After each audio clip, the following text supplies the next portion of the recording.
crying came first, sharp, thin, breaking against the silence like glass dropped on stone. It didn't sound like anything alive should sound. Not out here. Not in the dry morning quiet where wind didn't even bother the dust.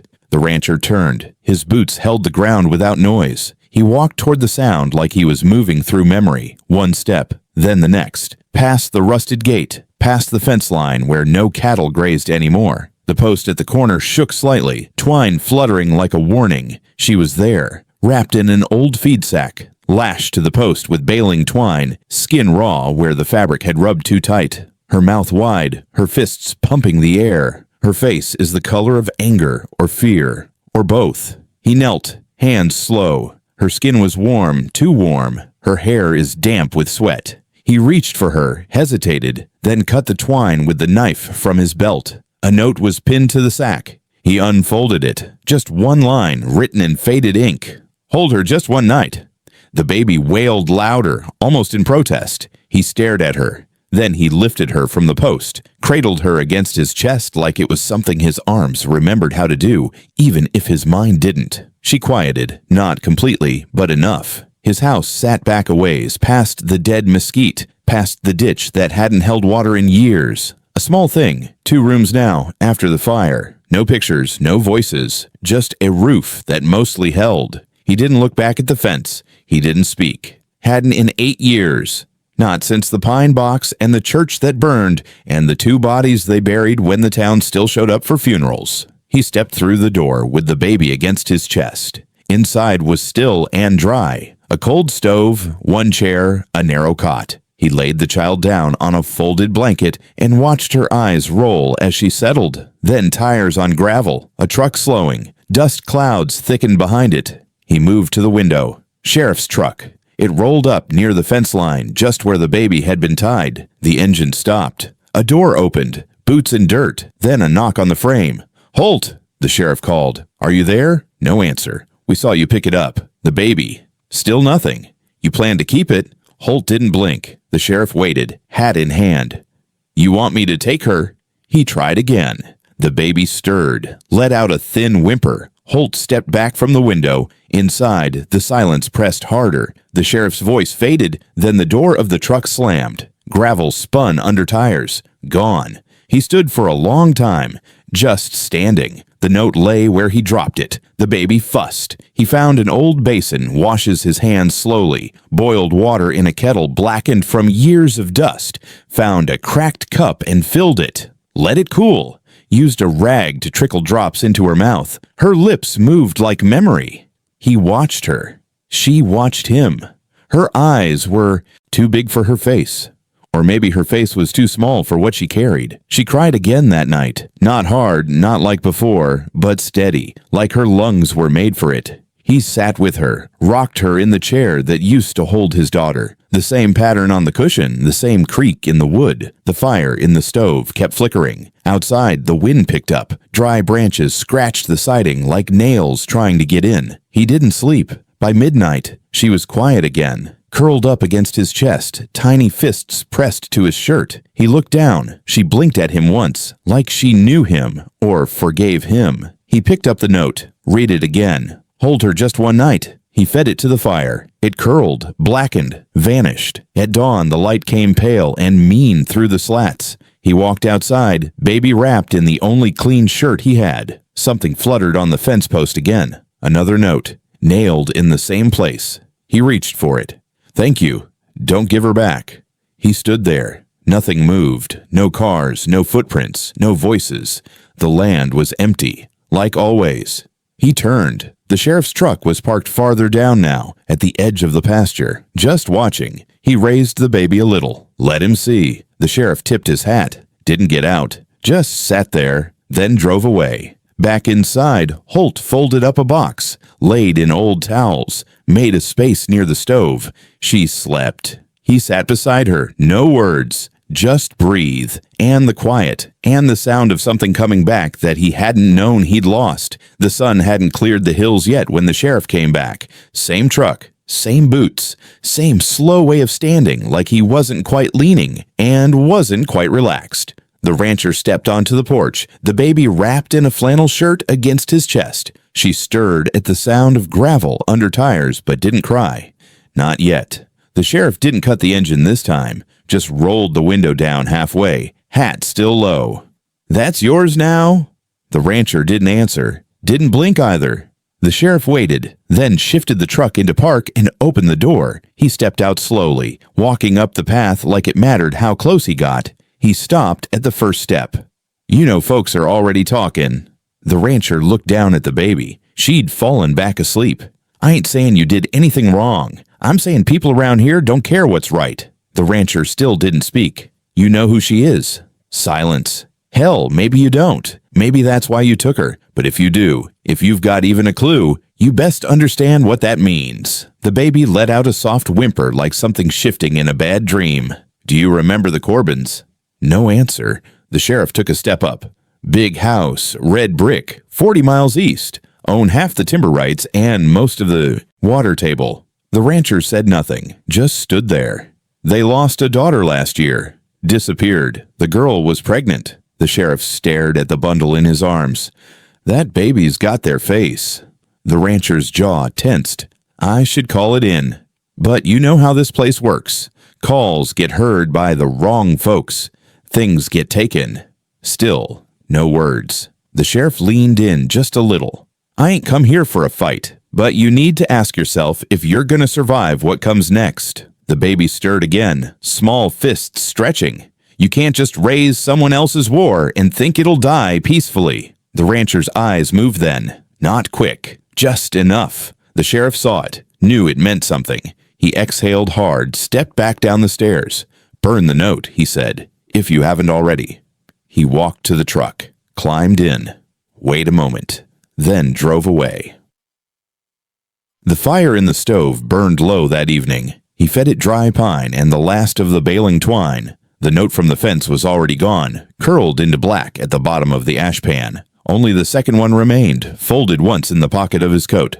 "Thank you. Don't give her back." He didn't look at it again. He laid the baby in the box by the fire. She was warm now. Sleeping is easier. Her skin was less flushed. He had found powdered milk in the cabinet, long expired but sealed. She drank without choking. The room felt fuller than it had in years. He stared at the rocking chair across from him. Used to be his daughter's favorite. She'd sit in it for hours, talking to herself, pretending her stuffed rabbit could hear. He closed his eyes, then opened them again. The baby shifted in her sleep and made a small noise, like breath catching on memory. That's when the other sound came. It wasn't her. Not quite. It echoed from the far side of the house, from beyond the walls. It was like a cry, but lower, rougher, too old to belong to a newborn, too wet to be the wind. He stood. The fire snapped, the kettle rattled, the cry came again. He grabbed the rifle, checked the chamber, stepped onto the porch. Dark out now, full, no stars, just clouds, too low and too still. The air pressed down on his lungs. Another cry. Not a coyote. Not any kind of animal he knew. He turned slowly, listening.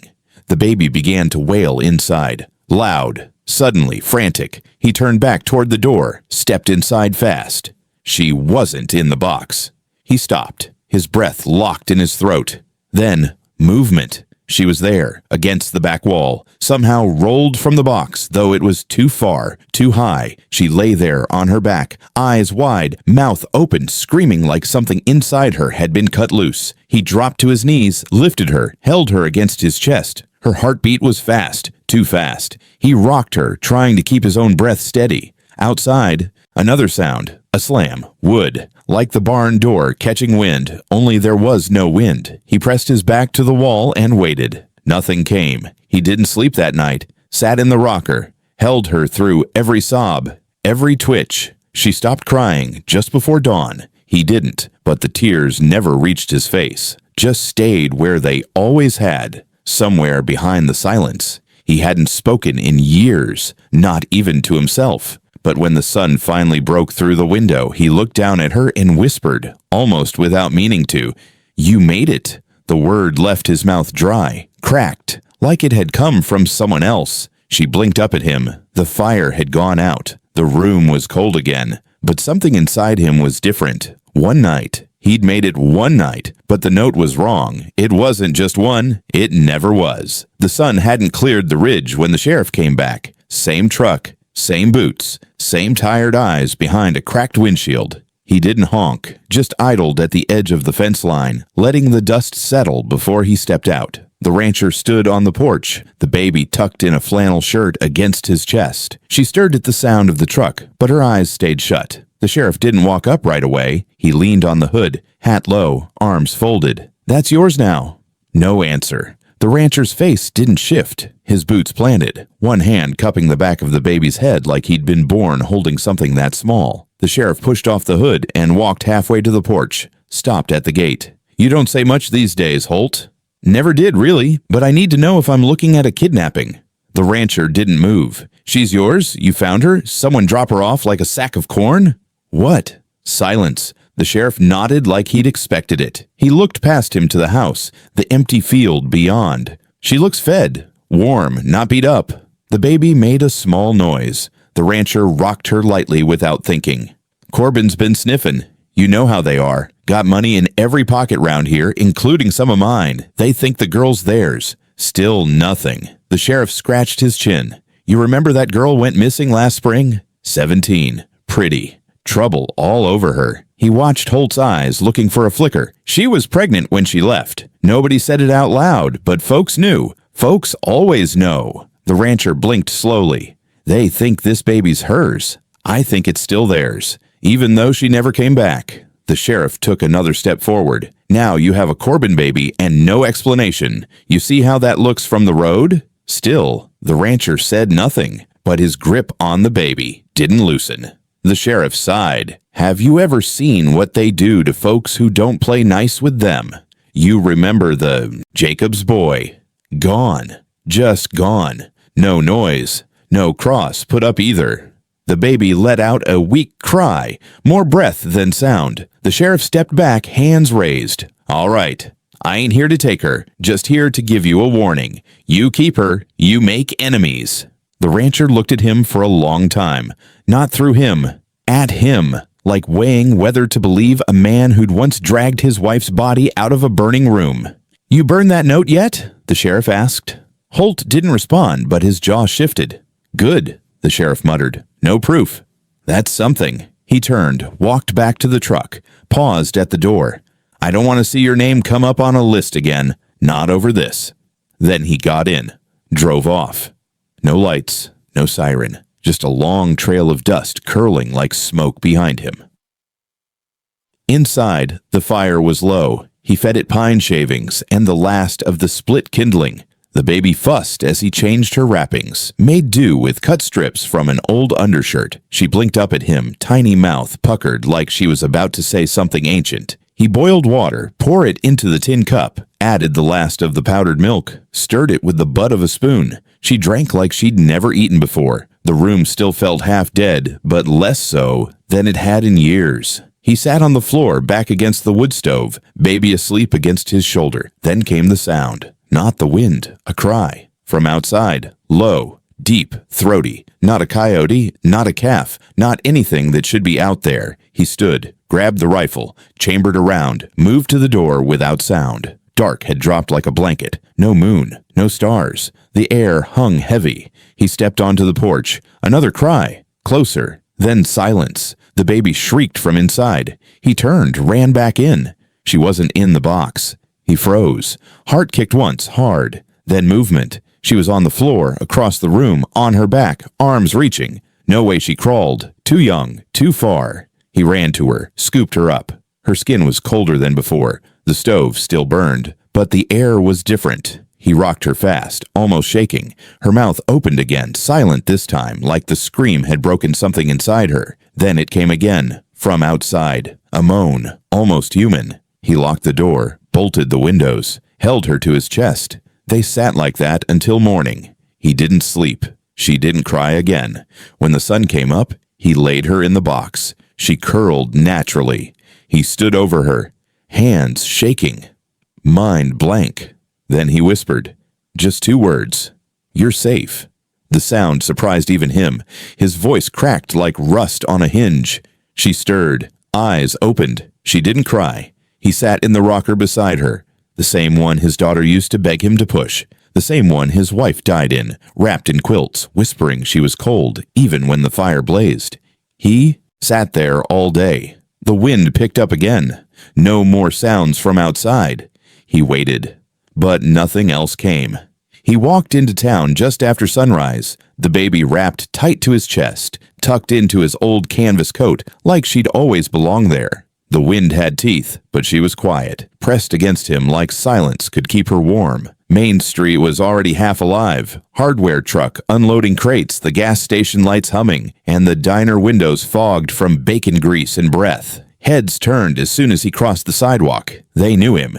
They hadn't seen him in years. He'd stopped coming after the funeral. No more supply runs. No more polite hellos. The grocery left his bag out back once a month, and no one asked questions. Until now. He stepped into the diner. Bell chimed overhead. Conversation stopped. It was quiet for half a second longer than it should have been. He moved slowly, boots heavy on the tile. The baby made a soft sound. Not quite a cry, not quite a yawn. Just enough for everyone to hear. He sat at the corner booth, same one he used to sit in with his wife. The waitress, same one from back then, name tag still said June, came over with a pad she didn't use. She stared at the baby, then at him, then back at the baby. "Well, I'll be damned," she muttered. He said nothing. June leaned in a little, her voice dropped low. "Is that a birthmark?" She nodded at the red shape on the baby's temple, small, like a flower petal pressed into skin. He didn't respond. June straightened up, tapping the pad against her hand. "That looks like a Corbin baby." Someone at the counter said, "What?" She didn't look back. "You heard me," she said. "That mark. All the Corbin kids had it. Every one of them." The baby stirred. Her fingers curled into his shirt. June lowered her voice again. "You know what happens to people who cross that family?" Still, the rancher didn't speak. "You know what happened to my cousin? Married to them. He disappeared 6 years in." June's eyes locked on his. "You sure you want to be seen with her in daylight?" The bell over the door rang again. Someone walked in. Didn't order. Just stood there, watching. Another local. Eyes flicked down to the baby, then away. Whispers. "That can't be. No one's seen Holt since." Where'd he find her? He looked out of the window. The town felt smaller than it used to. Same buildings, same faces, but smaller. Like it had curled in on itself over time. June poured him coffee, set it down without asking. Her hands trembled just a bit. "I hope you know what you're doing," she said. He didn't. He sipped the coffee anyway. The baby's eyes fluttered open. She looked around like she understood more than she should. He felt it again. That quiet pull. Like the ground had shifted just enough to make standing feel off balance. "Name her." "Yet?" June asked, softer this time. He shook his head. "She got one." He didn't answer. "Well, someone will." She walked away. The door opened again. Cold air swept in. This time it was the mailman. The big man always wore the same brown cap. He stopped just inside, looked straight at the child, said nothing, but his mouth tightened. "Thought that family sent their girls away when they got in trouble," he said, to no one in particular. The baby blinked. The rancher stood, paid in cash, left the coins on the table. He stepped back onto the sidewalk. Eyes followed him down the street. He passed the feed store, then the church, then the rusted pump that used to water the horses. He walked behind the grocery, knocked twice on the back door. Old man Brill opened it. His eyes dropped to the bundle in the coat. "Does she eat yet?" The rancher nodded. Brill pointed inside. "I got powdered. Fresh." The rancher stepped in, ducking under the low frame. Brill closed the door behind him. "You know who she is, right?" Silence. Brill didn't push, just handed over a canister wrapped in paper. "Don't let them see her too much. Not yet." The rancher tucked it under his arm. "She looks like her," Brill said, voice low. The rancher looked up. "Your girl." That same stare. His mouth went dry. He turned and walked out.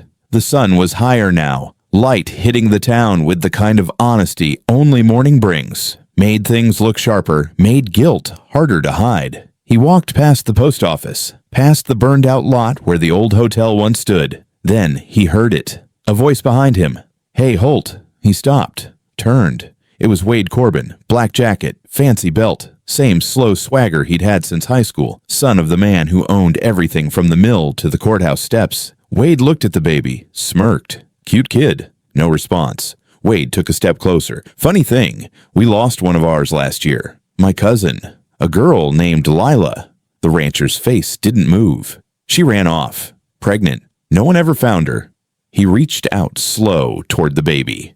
The rancher shifted, one step back. Wade's smile faded.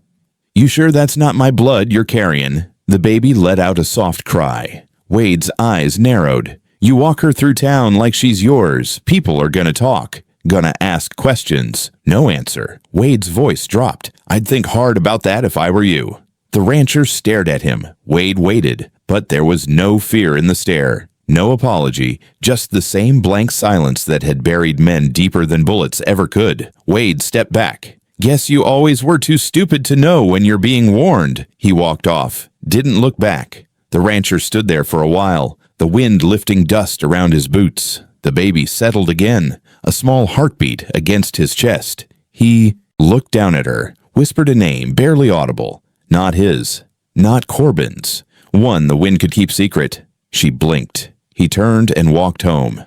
The sound came low and even, tires crunching gravel with the weight of something heavy and practiced. No hurry, no pause. A car not afraid of being noticed. The rancher was already on the porch. The baby lay on a quilt beside him, arms free, eyes open to the blue sky above. She didn't make a sound, just watched the clouds like she understood their movements better than most. The car pulled up just past the fence line. Black, long, too clean for this part of the world. A driver stepped out, didn't look at anyone, just opened the back door. And then he came.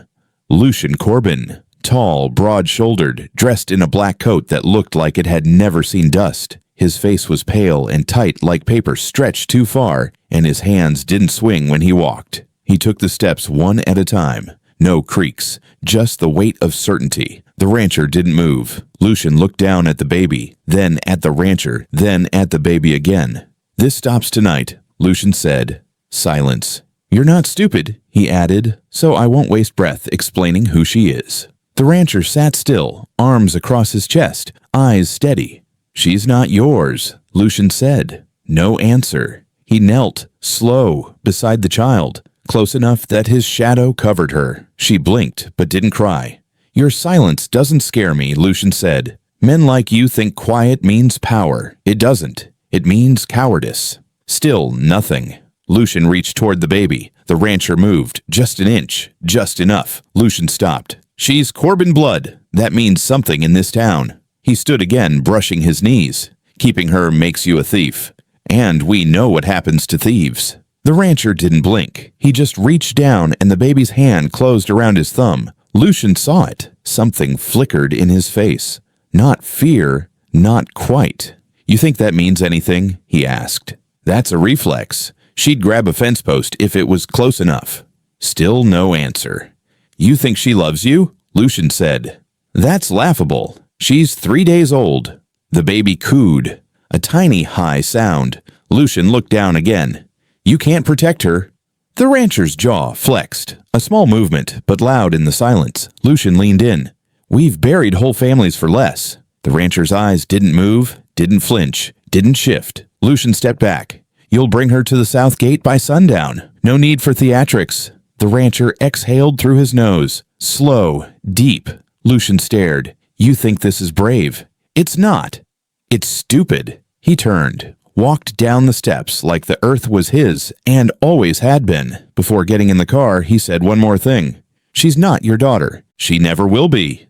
The door shut. The car drove off. Dust rose behind it, then settled like nothing had ever come. The rancher didn't move. The baby still held his thumb. He looked down at her. She stared back. No fear in her face. Just calm, like she trusted him more than she trusted the sky. He carried her inside, lit the stove, fed the fire until it roared, found the shotgun, loaded it slowly, checked the sights. He sat in the rocker, baby in one arm, gun resting across his knees. He didn't pace, didn't plan, just wait.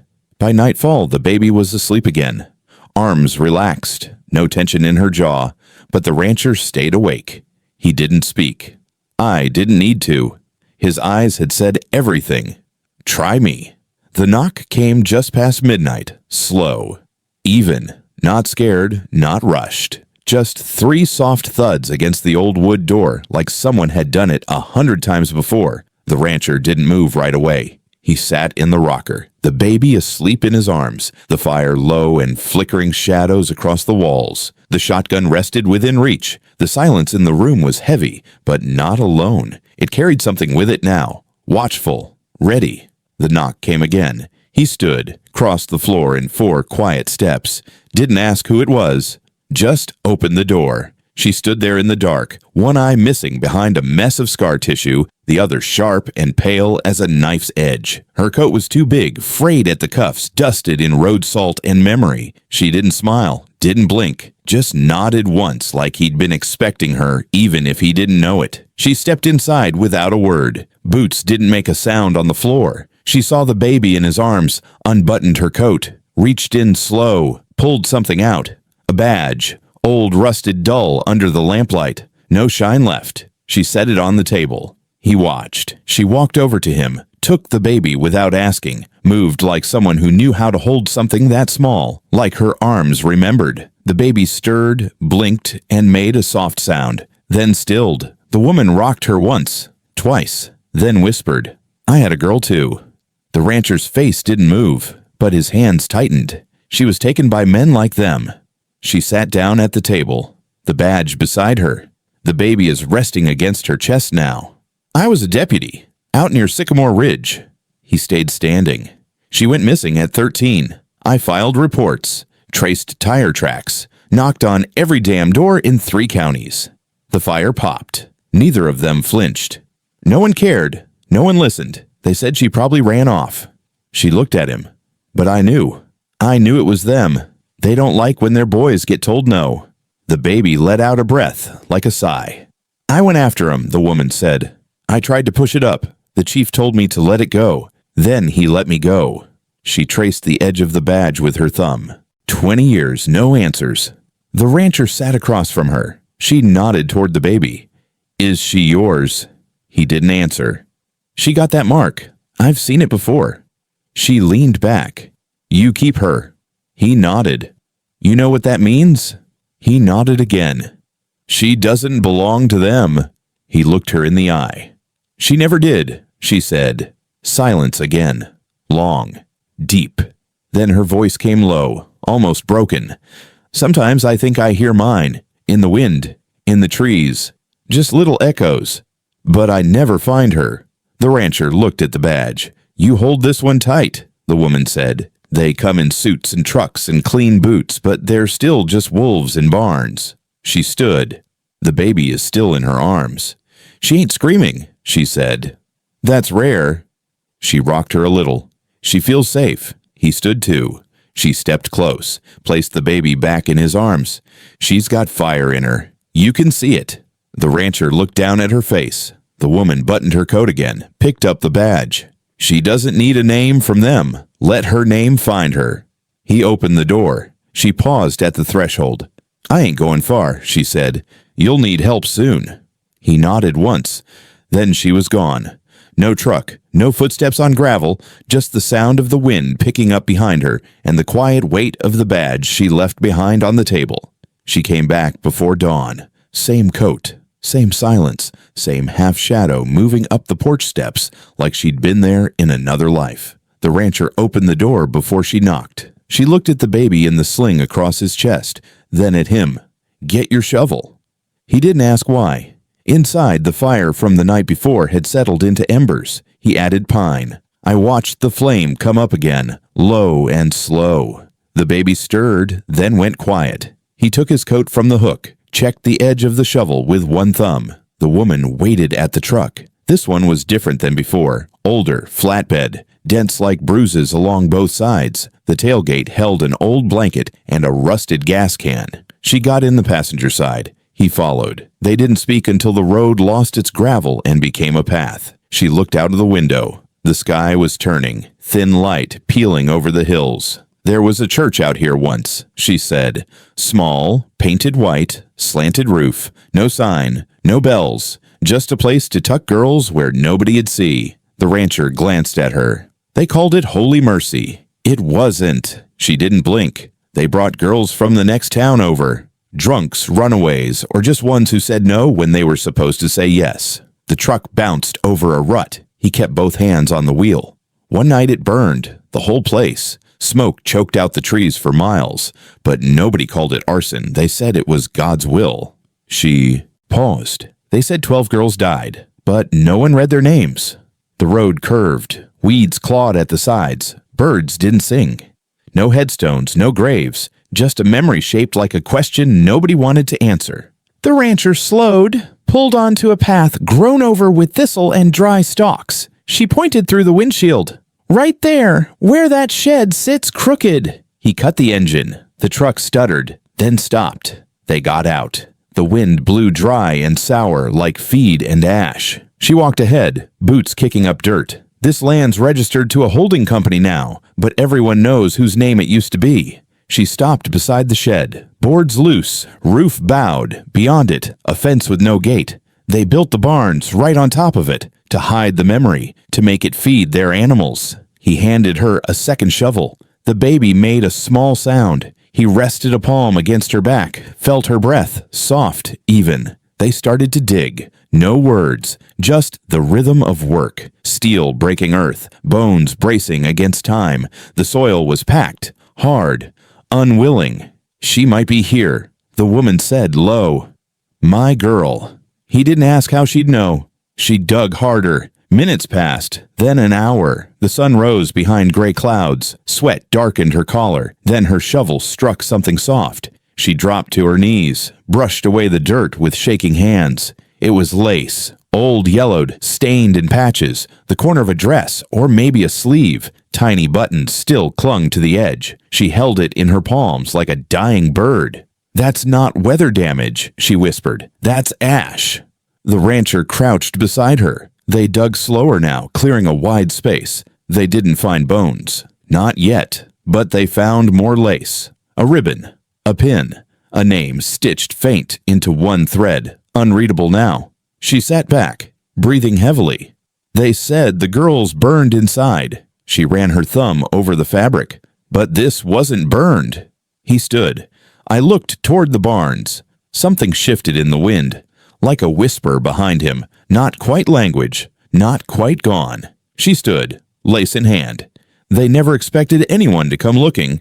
The rancher looked at the ground. She folded the fabric, careful, deliberate. "They said my girl ran off, took a boy's truck. Never look back." She met his eyes, but she'd never leave her necklace behind. It was all she had left of her mother. She pulled something from her coat pocket. A chain, broken, tarnished, a charm in the shape of a horse. She wore it every day. It was in the dirt, 6 inches down. The rancher nodded once. She turned slowly, taking in the clearing, the barn, the sun pushing shadows over the fence posts. "She's here," she said, "even if I never dig her up." The wind pressed against them again. He adjusted the sling. The baby shifted but didn't wake. The woman looked down.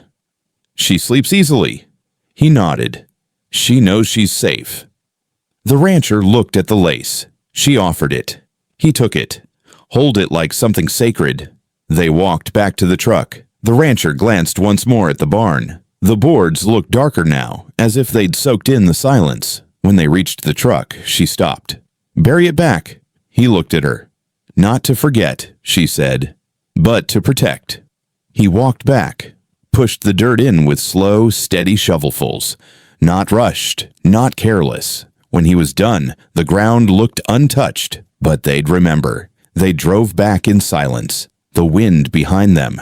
The lace folded tight in his coat pocket, a whisper of truth no fire had erased. The truck hadn't stopped rumbling when the siren flashed once, low and half-hearted, just enough to announce what the dust already told them. The woman stepped out first. The rancher stayed still in the driver's seat, baby asleep across his chest, his hands clenched around the wheel like the past could be driven from if you just didn't let go. The sheriff's truck pulled up behind them, engine running, the door flung open hard.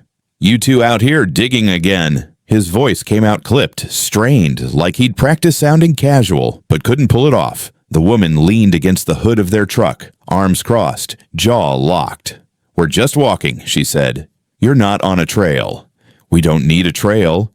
The sheriff stepped closer, dust on his boots, sunglasses too dark for the clouded morning. He looked older in the daylight, thinner, less like a man, and more like a uniform pretending to hold flesh together. "You think this county wants ghosts?" he asked, voice cold now. "You think it wants headlines?" The woman didn't blink. She pulled something from her coat. The badge. She didn't say a word, just held it out in her palm, rusted and tired like the earth they stood on. The sheriff looked at it, then at her. "I know who you were." "I still am." "Not here, you ain't." "Doesn't change the truth." He laughed once, a sound without heat. Then he looked at the rancher who had gotten out of the truck without making a noise. The baby lay against his chest, awake now, staring wide-eyed at the man with the badge and the words that came too loud. The sheriff pointed. "Are you dragging him into this? You think he knows what you're stirring up?" The woman didn't move. The rancher stepped forward. Dust crunched beneath his boots. The sheriff turned to face him, ready to bark more, until the rancher opened his mouth. Only one sentence came out. "You buried mine, too." The silence that followed wasn't quiet. It cracked. The sheriff's face froze. The woman straightened. The wind blew through the trees. But nobody moved. The rancher didn't say it again. I didn't need to.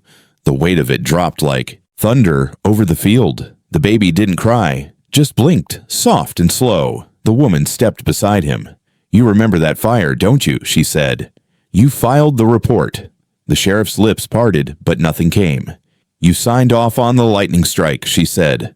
"But you were there first. You knew there were girls inside." He shook his head slowly. "I didn't." "You let them say it was God." "You can't prove." "Don't need proof," she said. "I only need the ground to speak." The sheriff stepped back. "They were girls," she said. "Children, locked in a chapel with no exits." The rancher spoke again, quiet, shaky. "My daughter was 7. The woman looked at him, eyes wet but steady. "She had a ribbon in her hair," he said. The sheriff's hand twitched near his belt. Not the gun, just a habit. "She was only at the church for 2 days, the rancher said. The baby stirred again. He bounced her gently. "I told them I didn't want her there. My wife begged me not to send her." He looked at the sheriff. "You said it was safer." The sheriff took off his sunglasses. For the first time, his face looked human, scared. "I didn't know."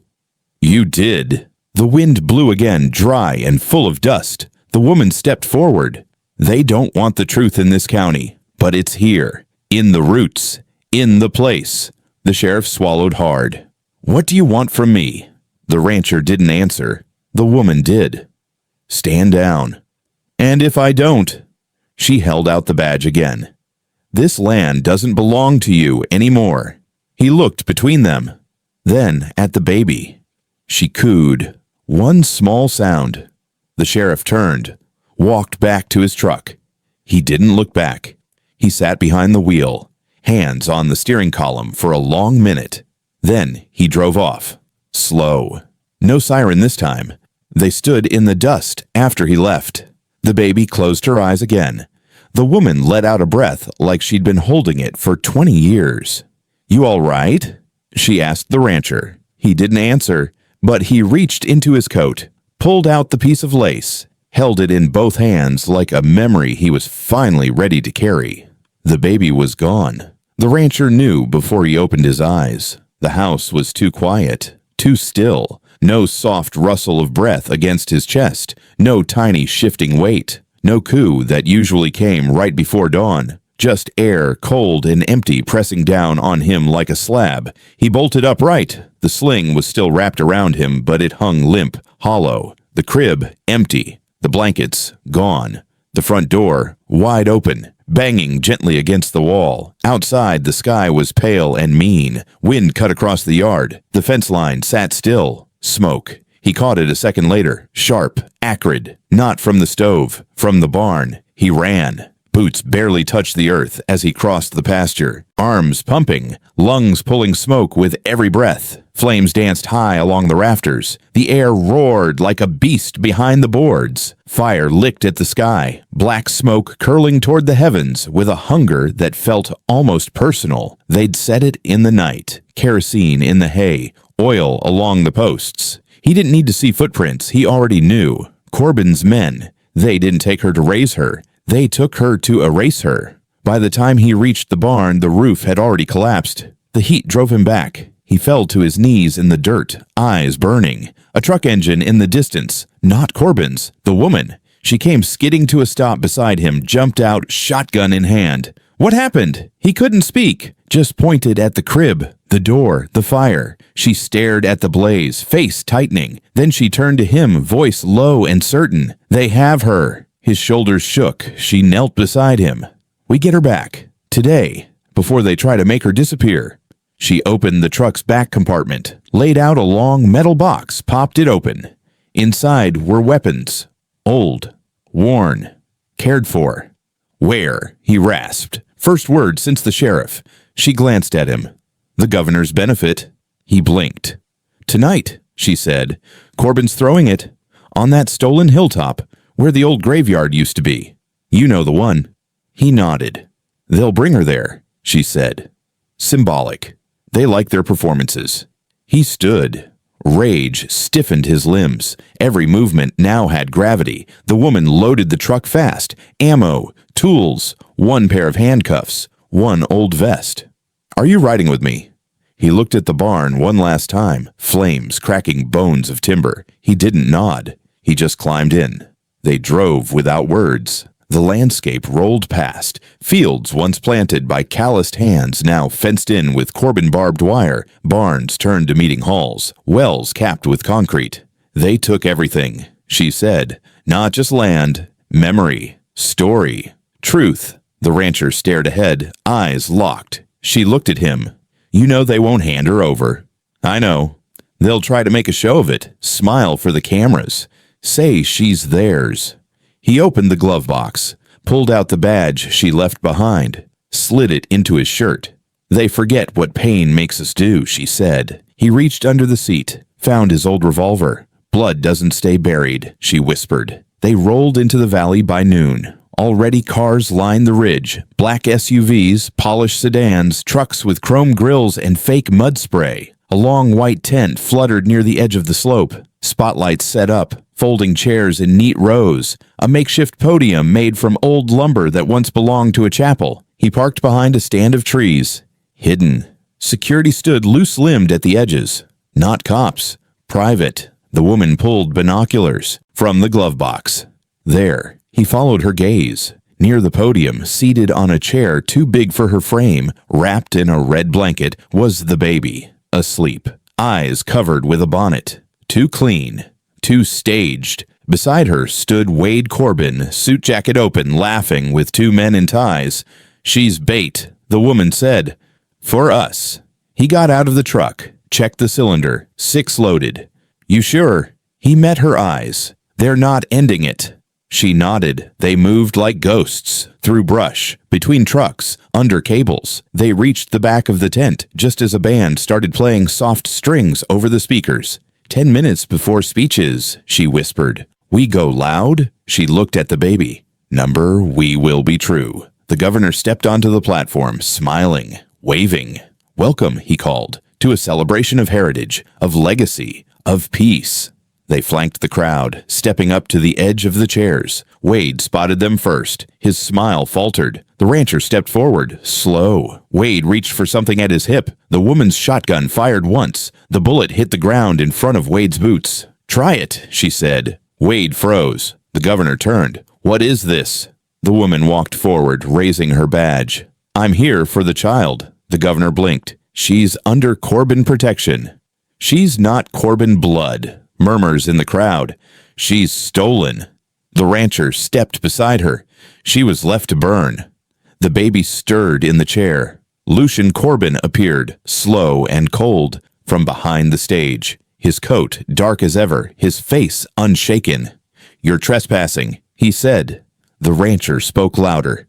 You stole my daughter's grave. You buried a fire, but not the truth. Lucian's eyes twitched. The crowd shifted.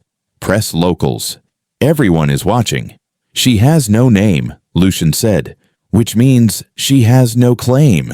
She does now, the woman said. She knelt, lifted the baby. The child opened her eyes, reached up, gripped the woman's collar. She knows who she belongs to.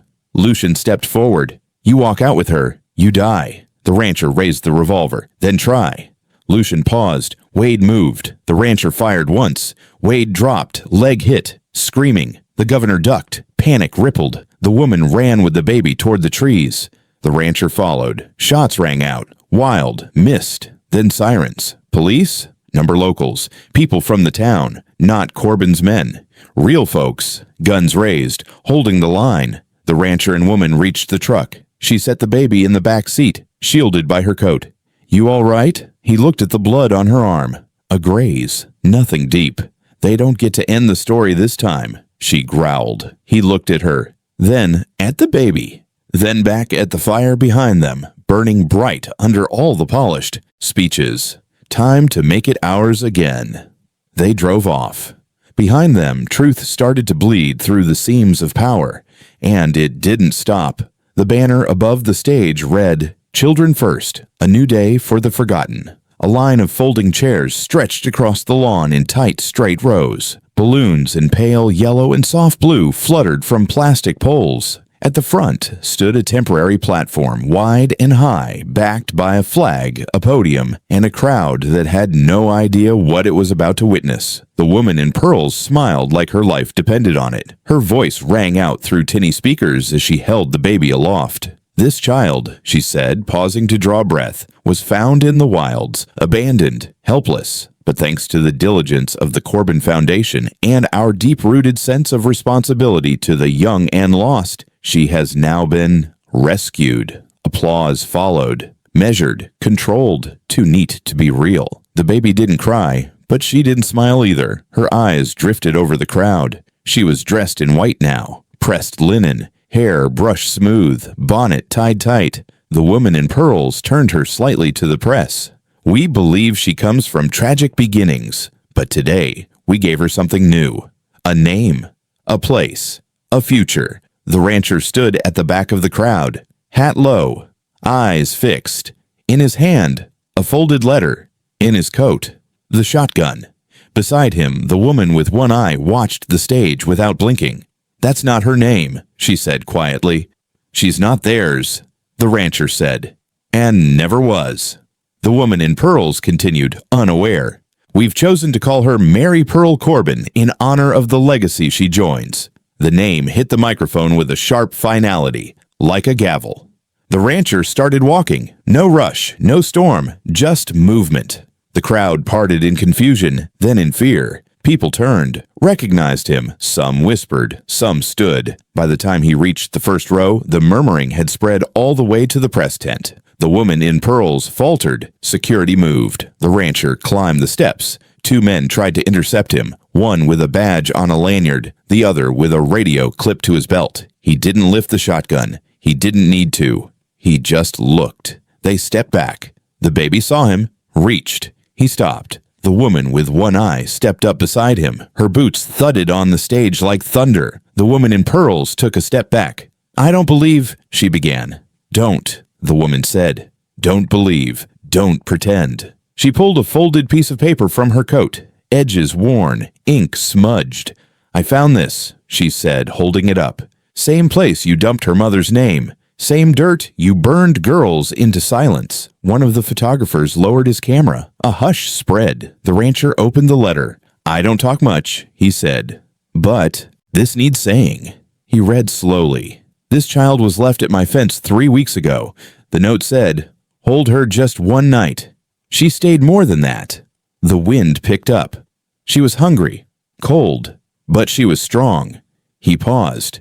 She's not Mary Pearl. She's not Corbin. She's not yours. The woman in pearls tried to respond. The mic hissed, then cut. This is her name, the rancher continued, given by the only people who've held her without lying. He handed the letter to the press table. The woman beside him raised the birth certificate high. Her mother's name is Lila Jean Norwood. She was 17. She was sent away when she got pregnant. She tried to come back. Her voice didn't shake. She died 2 miles from here, buried behind a feed shed. No one claimed her. The baby let out a sound then. Not a cry, not laughter, just something alive, like breath and memory mixed. The woman in pearls turned pale. "She's ours," the woman said. "And she's theirs too. All the girls who were forgotten. All the daughters left without names." Someone in the crowd stood. Then another. A few clapped. Then more. It wasn't a celebration. It was defiance. Security didn't move. The rancher stepped forward, reached out. The woman in pearls didn't resist. She handed over the baby. He held her to his chest. She nestled there like she remembered. The woman with one eye turned to the press. "You want your headline?" she asked. "Write this down. Truth doesn't stay buried." The sheriff arrived too late. He stood at the edge of the stage, eyes scanning the scene, one hand resting on his hip.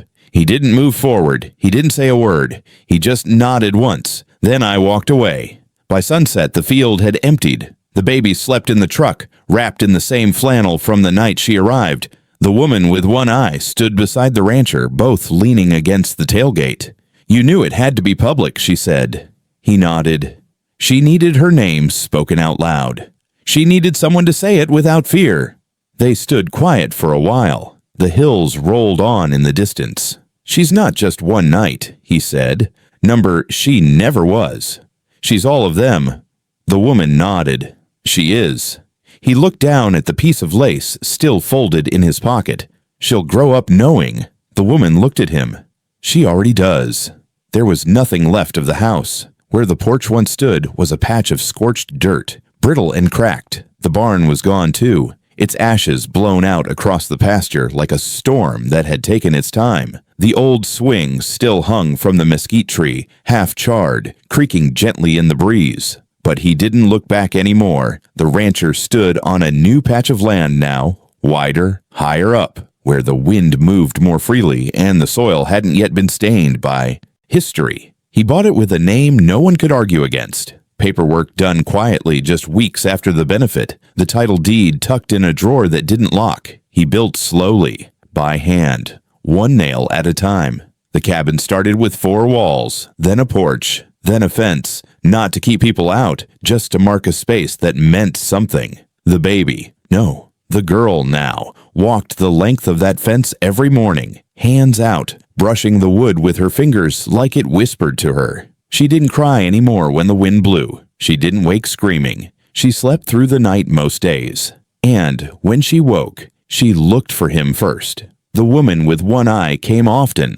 Not every day, but often enough that the child reached for her when she arrived. They brought water up from the creek, planted seeds that hadn't sprouted yet, sat in the shade with stories that didn't need to be told aloud. The girl had a corner of the house all to herself. Not big, just a space with a quilt and a chair and a wooden box of things the rancher carved when she napped. Animals, tiny fence posts, a crooked little badge. She held them all like treasure. The sheriff was gone. Official word said he resigned, packed up and vanished. No goodbye, no explanation, no replacement yet either. Rumor said the investigation broke him.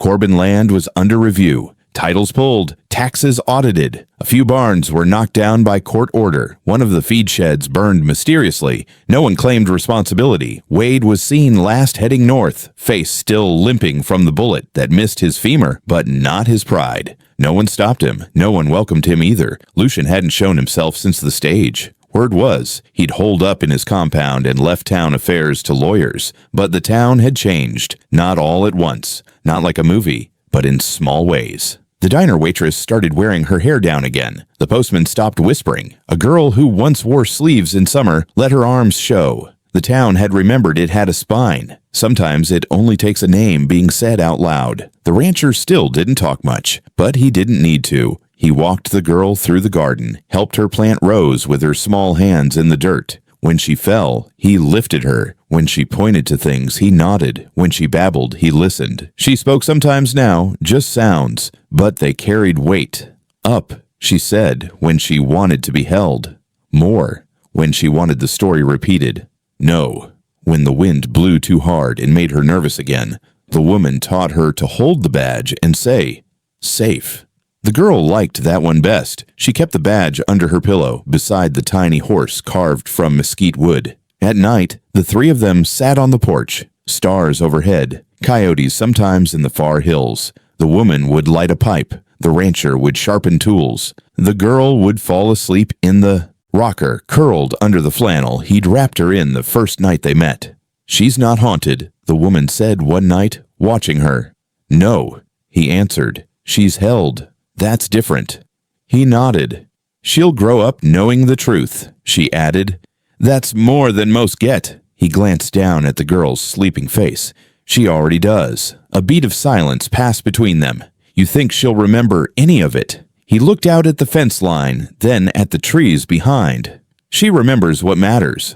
The woman exhaled. "She looks like her mother." He didn't answer. He didn't have to. The new house smelled like pine and soap. The walls held their warmth. The roof didn't leak. It wasn't the house he lost, but it wasn't built on sorrow either. One morning, just after the frost began to leave the ground, the girl took her first steps alone down the center path. The sun was sharp, lighting up everything in gold. She held one of the carved horses in her fist. She toddled halfway to the fence, then turned, eyes wide, pointing. The rancher stepped onto the porch. The woman came beside him. They both watched. The girl pointed again, this time at the far fence post, the one where it all began. She smiled, then said it, clear. Software first time. "Mama." The woman inhaled sharply. The rancher's hand twitched at his side. The girl looked at them. "Mama," she said again. Neither corrected her. The rancher didn't speak. He didn't need to. He just walked toward her, slow and sure, boots steady in the earth. He scooped her up, held her against his chest. She tucked her head under his chin like always. The wind came up. Not sharp, not cold, just enough to move the grass. The woman walked beside them, one hand resting lightly on the rancher's shoulder. The fence stood quiet. The land held its breath. And the quiet stayed. Not empty, not broken, just full. Of the kind that lasts.